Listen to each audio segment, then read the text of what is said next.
Et si je te disais qu'il était possible d'avoir un business à 6 chiffres tout en vivant la Dolce Vita? C'est intéressant, n'est-ce pas? Et ben ça tombe bien parce que c'est le sujet du jour qu'on va aborder avec Charlotte Apieto.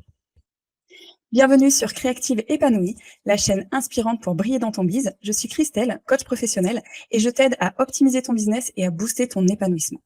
Alors juste avant de commencer, je t'invite à télécharger dès maintenant ton guide spécial Entrepreneuse épanouie pour rayonner dans ta vie au quotidien. Bonjour Charlotte. Bonjour Christelle, je suis ravie d'être là. Et ben, moi, c'est pareil, donc ça fait, très longtemps que je te suis, quasiment, je pense, depuis tes débuts, notamment quand tu as commencé à lancer, Post-Adem, et puis maintenant, tu as évolué, donc je suis un petit peu tout ce que tu fais.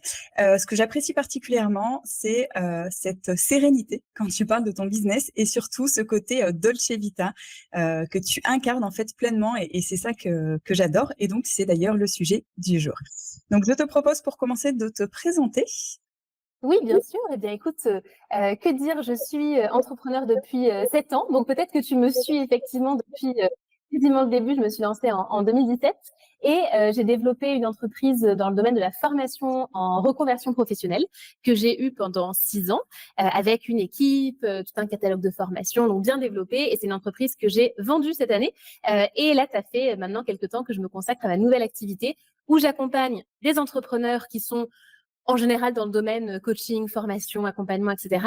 Je les accompagne pour développer leur chiffre d'affaires tout en ayant la fameuse Dolce Vita, et c'est-à-dire une vie qui est beaucoup plus douce, un rythme qui est plus adapté à leurs besoins, plutôt que d'être systématiquement dans la course, en fait, dans l'entrepreneuriat. Donc voilà ce que je peux te dire déjà sur moi.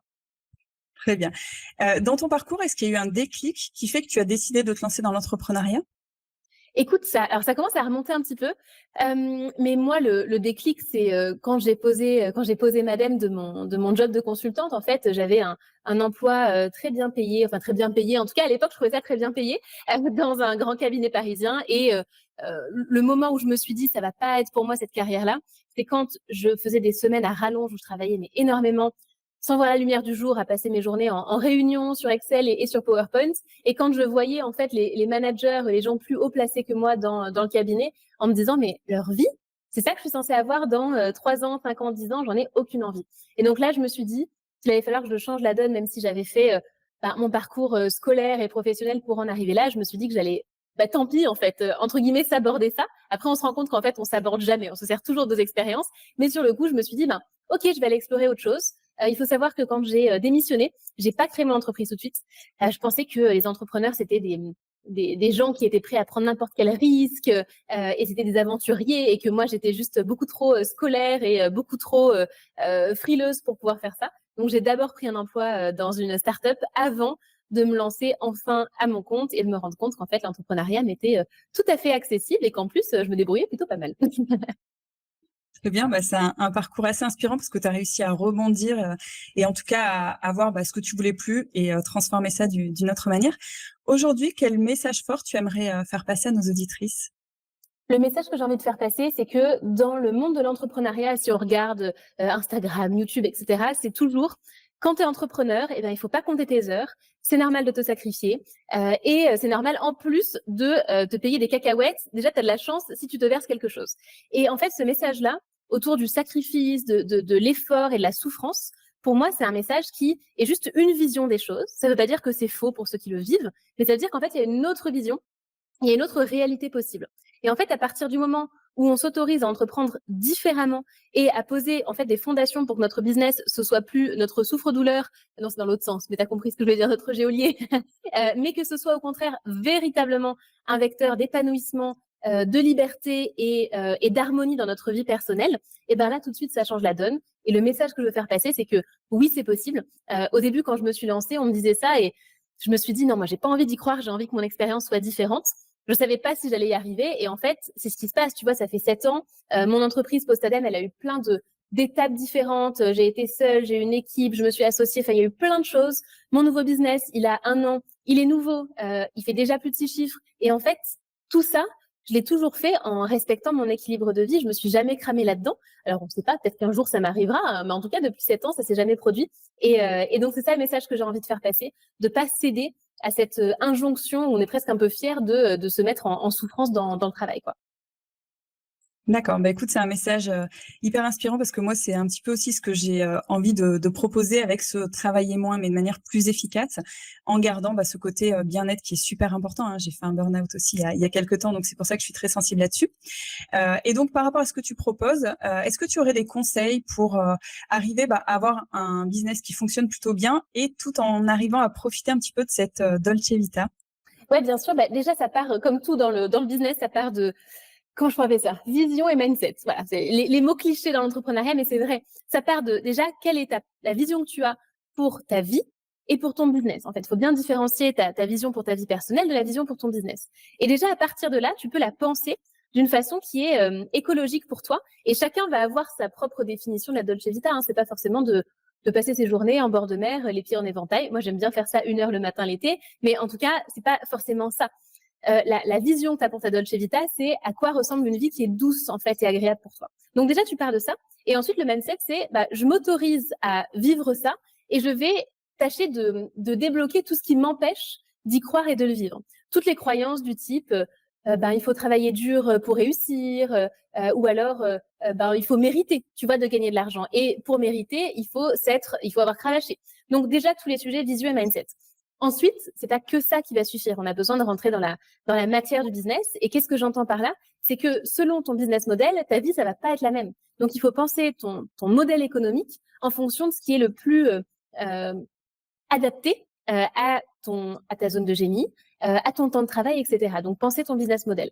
Ensuite, ça va être de te concentrer sur l'essentiel de ton business. Une fois que tu sais comment tu vas gagner de l'argent, quelles vont être tes offres, tes sources d'acquisition, ta façon de vendre, etc., c'est d'identifier quel est l'essentiel là-dedans. Alors bon, ça c'est, voilà, là aussi un cliché de l'entrepreneuriat, le classique 20-80, loi de Pareto. Si on avait une interview plus longue, je pourrais rentrer bien plus dans le détail là-dedans et de comment véritablement l'appliquer. Mais c'est faire mieux plutôt que plus. Et ça, c'est quelque chose qui est souvent mal compris. Et tu vois, quand je travaille avec mes clients, on voit où est vraiment l'essentiel. Et souvent, ils étaient à côté de la plaque, en fait, pour ça. Et c'est ça qui génère beaucoup de charge de travail et de stress. Et le dernier point, last but not least, c'est de savoir vendre. Parce qu'en fait, qu'est-ce qui fait aussi que tu vas pouvoir avoir la Dolce Vita? C'est que le temps où tu travailles, il est efficace sur l'essentiel et tout ça, mais c'est que tu sais vendre. Parce que si tu n'es pas bon en marketing et en vente, qu'est-ce qui se passe? C'est que tu passes des heures et des heures pour gagner effectivement des cacahuètes. Donc tu vois qu'en fait, c'est un mélange de tout ça, à la fois d'aspects, on va dire, plus personnel et intérieur, et d'aspects très pragmatiques de modèle économique, de vente et d'aller à l'essentiel. Donc, bah, écoute, merci pour tous ces conseils. Si on résume un petit peu, on voit que tout part d'une vision, d'avoir une vision, de pouvoir adapter aussi cette vision, en fait, à son rythme de travail, voir aussi, ben, en fait, combien de temps on veut consacrer, à son activité, développer un business model par rapport à ça et comme tu l'as dit, ce que je retiens, c'est cette idée aussi de savoir vendre ses offres, ce qui, n'est pas toujours facile. Et du coup, toi, est-ce qu'aujourd'hui, tu sais à peu près combien de temps tu travailles par semaine? Alors ça dépend des phases. Sur Postalem, j'avais vraiment quelque chose d'assez fixe entre 15 et 20 heures par semaine. Donc ça, c'était assez fixe. Sur la fin, j'étais plutôt sur du 10 heures par semaine parce que j'avais vraiment plus beaucoup de choses à faire. Sur la nouvelle activité, c'est beaucoup plus variable parce que là, pour l'instant, j'accompagne mes clients en présentiel. Et du coup, il y a du temps pour délivrer qui va être plus important. Par contre, sur tout le reste, tu vois, aujourd'hui, j'ai pas encore une grosse équipe, donc il y a du temps qui est gagné ailleurs. Les semaines où j'ai des immersions, effectivement, je vais avoir, on va dire 2 jours de travail dans la semaine où je suis sur mes immersions et j'ai une journée où je vais être plutôt sur les sujets, contenu, marketing, et cetera. Et après, j'ai d'autres semaines quand j'ai pas d'immersion, qui sont quand même la majorité des semaines, où je dois être, ouais, je pense pareil, dans les 15-20 heures par semaine.